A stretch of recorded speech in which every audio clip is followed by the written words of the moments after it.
같이 기도함으로 새벽기도 시작하겠습니다. 하나님 아버지 감사합니다. 하나님의 말씀 가운데 깨닫게 하시고 오늘도 우리의 삶을 다르게 바라볼 수 있는 눈을 갖게 하시고 하나님의 말씀 가운데 오늘 하루를 살아갈 수 있는 아침밤과 같은 시간, 오늘 하루를 하나님 가운데 올바로 살아갈 수 있는 하나님의 시간 되게 도와주옵소서. 예수님 이름 받들어 기도합니다. 아멘. 오늘은 열왕기상 7장 40절에서 51절까지의 말씀입니다. 열왕기상 7장 40절에서 51절까지의 말씀입니다.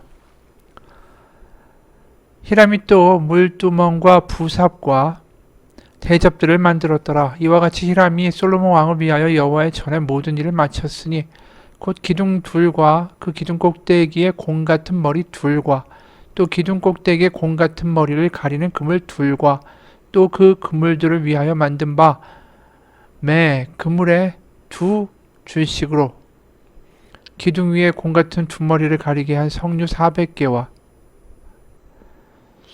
또 10개의 받침 수레와 받침 수레 위에 10개의 물두멍과 한 바다와 그 바다 아래 소 12마리와 속과 부삽과 대접들이라. 히람이 솔로몬 왕을 위하여 여호와의 성전에 이 모든 그릇을 빛난 노스로 만드니라. 왕이 요단 평지에서 숫꽃과 사르단 사이에 찾은 흙에 그것을 부어내었더라. 기구가 심이 많으므로 솔로몬이 다 달아보지 아니하고 두었으니 그 놈 무게로 능히 측량할 수 없었더라.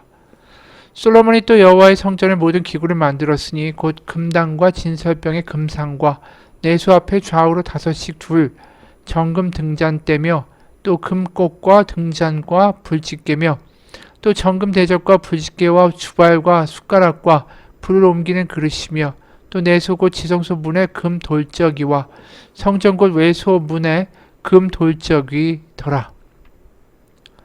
솔로몬 왕이 여호와의 성전을 위하여 만드는 모든 일을 마친지라. 이에 솔로몬이 그의 아버지 다윗이 드린 물건 곧 은과 금과 기구들을 가져다가 여호와의 성전 곳간에 두었더라. 아멘. 오늘로 성전에 대한 설교도와 그 안에 있는 모든 기물들을 완성하는 것 자체는 이제 다 기록이 끝이 납니다. 그래서 오늘 본문은 마지막으로 성전에서 쓰이게 되는 온갖 노스로 만든 기구들과 금으로 만들어서 성전 안에서 쓰이는 등잔대, 또 떡상 그리고 분향단에 대해서 이제 말씀을 하죠. 이걸 제작한 히람은 어머니는 이스라엘 사람이고 아버지는 두롯 사람인데 노장인이었던 사람입니다.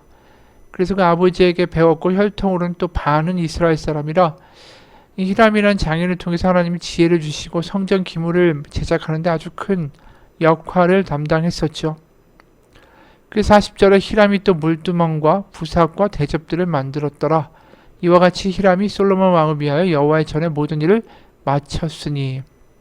그러니까 굉장히 많은 커다란 녹기구들과 이 금으로 만든 여러 가지 성전의 기물들을 다 만든 거예요. 그래서 그 무게가 47절 보면 기구가 심이 많아서 솔로몬이 다 달아보지 아니하고 두었으니 그 몸무게를 능히 측량할 수가 없었다. 이렇게 이야기하죠. 그러니까 우리가 읽은 그 물두멍이나 놋바다만 해도 그 규모가 얼마나 큽니까? 그리고 이제 48절에 이미 말한 대로 성전 지성소나 내소 안에 쓰이는 그러니까 지성소나 성전 그 바깥에 지성소 바깥에 두게 되는 이 금으로 만든 기물에 대한 이야기가 나오죠. 48절 솔로몬이 또 여호와의 성전의 모든 기구를 만들었으니 금단과 분향단입니다. 향을 피우는 분향단과 진설병의 금상, 이 떡상이죠. 그 하나님 앞에 드리는 그 떡입니다. 그래서 안식일마다 바꿔야 되고 12개 지파를 상징하는 그래서 12개의 지파가 하나님의 존전 앞에 머문다라는 뜻으로 만들어내는 그 진설병을 두는 그 상인 거죠. 그리고 49절 내소 앞에 좌우로 5개씩 그러니까 지성소 좌우편으로 5개에서 총 10개의 금으로 만든 등잔대를 두었다라는 거죠. 원래 성막 안에는 등잔대가 하나뿐입니다. 근데 이제 10개를 만들어서 워낙 규모가 커지니까 지성소 좌우 쪽으로 5개씩을 두게 된 거죠. 그러니까 성전 안에 워낙 금이 많이 쓰이다 보니까 이렇게 많은 불을 밝히다 보면 성전이 굉장히 번쩍번쩍거렸을 것 같아요. 그 외에도 뭐 50절에 보면 불집게, 주발, 뭐 숟가락, 또 불을 옮기는 그릇, 뭐 이런 것들까지 다 완비가 된 거죠. 이제 언약궤만 들어오면 성전은 완전히 완공이 됩니다. 그래서 이제 건축을 마치고 51절에 솔로몬 왕이 여호와의 성전을 위하여 만드는 모든 일을 마쳤다. 그리고 이에 솔로몬이 그의 아버지 다윗이 드린 물건 곧 은과 금과 기구들을 가져다가 여호와의 성전 곳간에 두었더라. 이렇게 말씀해요. 사실 우리가 읽은 것만 봐도 솔로몬의 성전 안에 들어가는 이 물자들이 어마어마하다는 걸 우리가 알게 되죠. 그런데도 남았대요.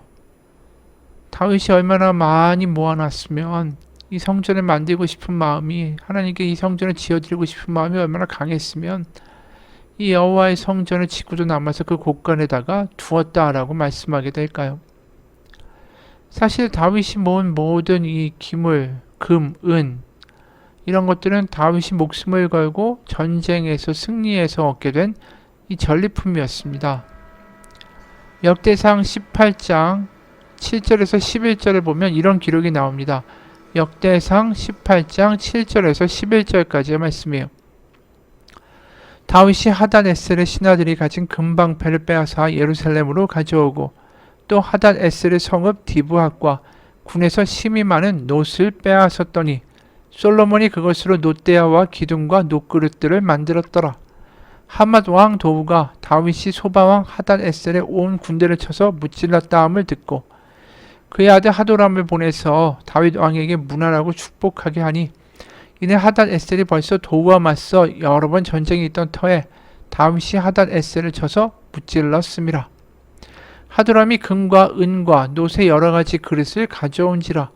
다윗 왕이 그것도 여호와께 드리되 에돔과 모압과 암몬 자손과 블레셋 사람들과 아말렉 등 모든 이방 민족에게서 빼앗아온 온 근은금과 함께하여 드리니라.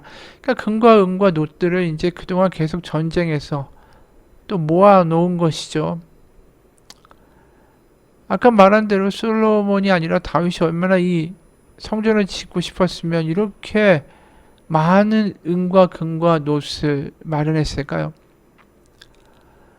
그리고 그 은과 금과 놋을 자기의 영광이나 자신의 부를 위해서 사용하지 않고 그걸 다 모아놨다라는 게 이 다윗의 믿음 아닐까 싶어요. 근데 어떻게 이럴 수 있었을까요? 아무래도 견물생심이라고, 이 뭐 하나님께 드리겠다고 하더라도 자기가 돈이 생기면 마음이 변해서 자기가 죽을 것 같은데 하나님한테 다 드리겠습니다 하다가 실제로 자기의 병이 나오면은 그걸 잊어버리고 사는 사람들처럼 얼마나 그렇게 마음이 변하기가 쉽습니까?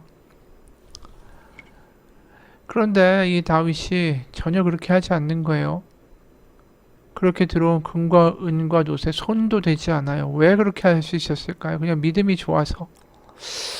근데 한번 생각해보면 우리가 이런 고백이 있었던 것 같아요. 다윗이 전쟁에 나갈 때마다 이 모든 전쟁이 하나님의 능력 아니면 저는 이길 수 없습니다. 그리고 하나님의 능력과 도우심이었기 때문에 제가 이길 수 있었습니다.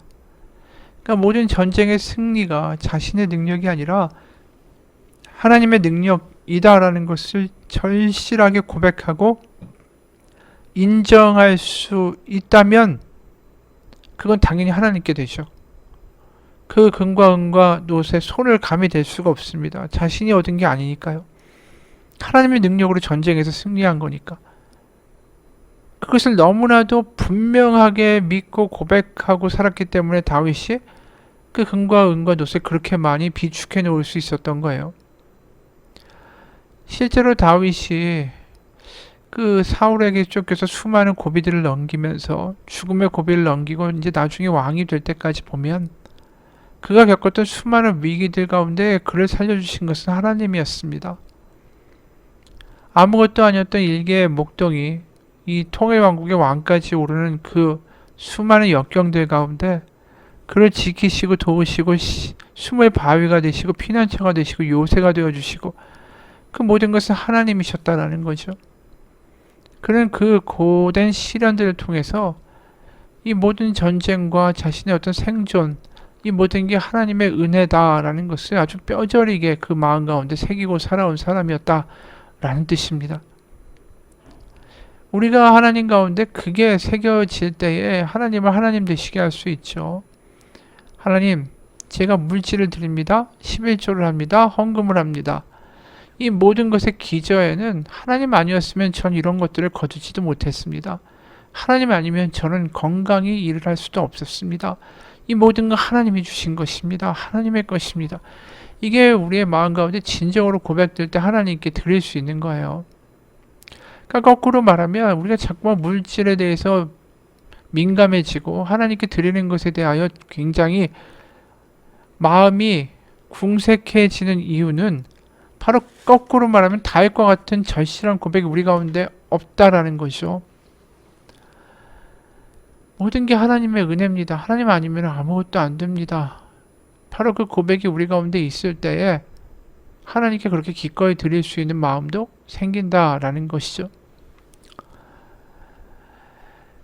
그래서 이 우리의 영성이 가장 잘 드러나는 게 바로 돈 문제라고도 말할 수 있는 거죠. 그래서 예수님이 이 만몬과 하나님을, 돈과 하나님을, 재물과 하나님을 동시에 섬길 수가 없다라고 하신 말씀의 이유도 거기에 있는 것 같습니다.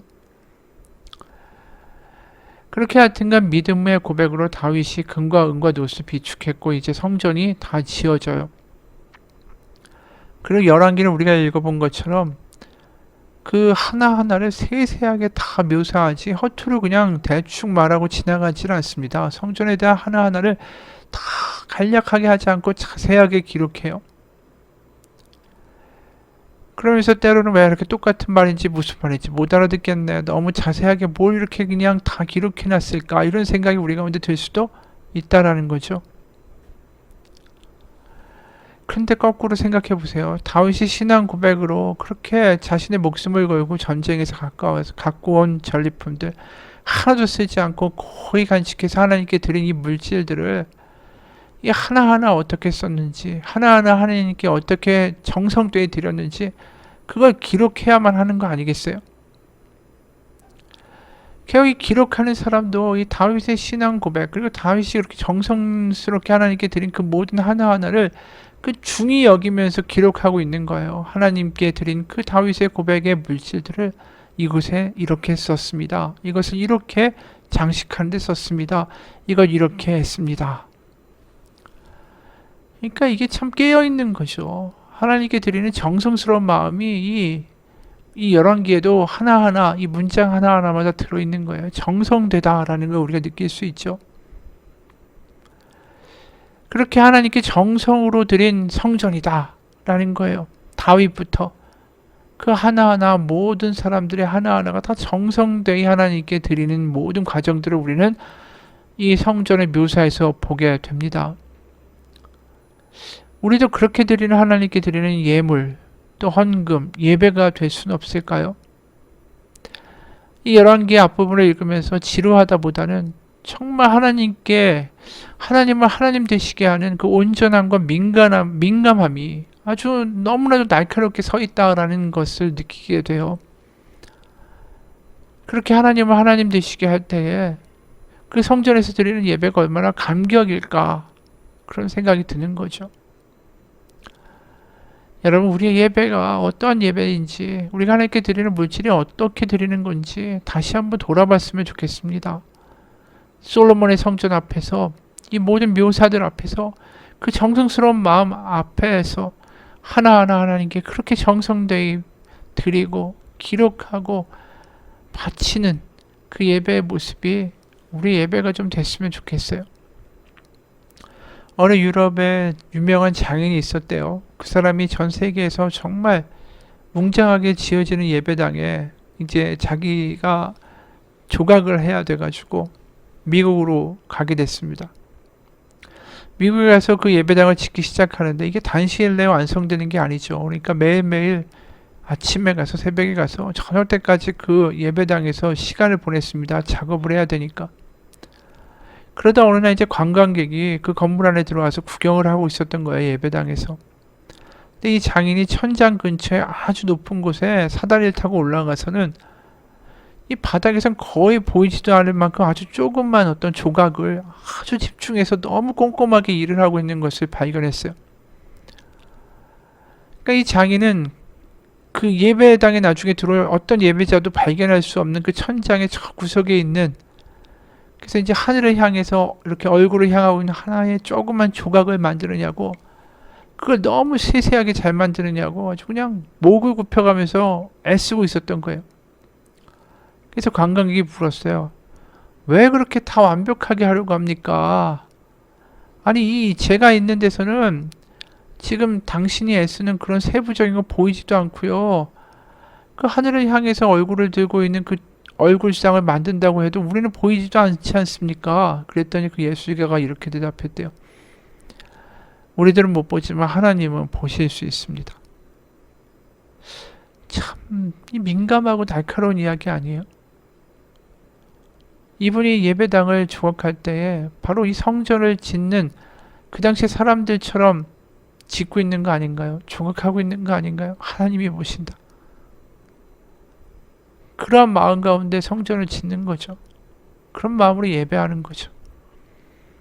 우리 예배가 그렇게 좀 깨어있는 예배, 성전은 이미 무너졌다, 이제 성전의 시대는 끝났다라고 말하지만 그 성전 안에서 하나님을 하나님 되시게 하고자 하는 그 믿음의 고백은 우리 가운데 여전히 살아야 있어야만 하는 거 아닐까요? 같이 기도하겠습니다. 하나님 아버지, 우리 예배가 어느 순간 지루한 것이 되고 그냥 한번 드리는 것이 되고 헌물하고 헌금하는 것조차 그냥 기계적으로 하고 있는 우리의 모습들을 하나님 앞에 보게 됩니다. 하지만 오늘 우리 열왕기를 보면서 다윗이 하나님께 드리는 그 물질, 그리고 그 물질을 가지고 하나하나 정성되이 써가며 기록하고 있는 이 모습들을 볼 때 하나님이 보시기 때문에 그 모든 것의 정성과 민감함을 가지고 일하는 모습들을 보게 됩니다. 하나님, 우리의 예배가, 우리의 헌금이 그런 모습으로 회복되기 원합니다. 그래서 하나님을 하나님 되시게 하고 하나님 앞에 작은 자로 엎드려 하나님을 찬양할 수 있는 살아있는 예배자가 되게 도와주옵소서. 예수님 이름 받들어 기도합니다. 아멘. 하늘에 계신 우리 아버지, 아버지의 이름을 거룩하게 하시며 아버지의 나라가 오게 하시며 아버지의 뜻이 하늘에서와 같이 땅에서도 이루어지게 하소서. 오늘 우리에게 일용할 양식을 주시고 우리가 우리에게 잘못한 사람을 용서하여 준 것 같이 우리 죄를 용서하여 주시고 우리를 시험에 빠지지 않게 하시고 악에서 구하소서. 나라와 권능과 영광이 영원히 아버지의 것입니다. 아멘.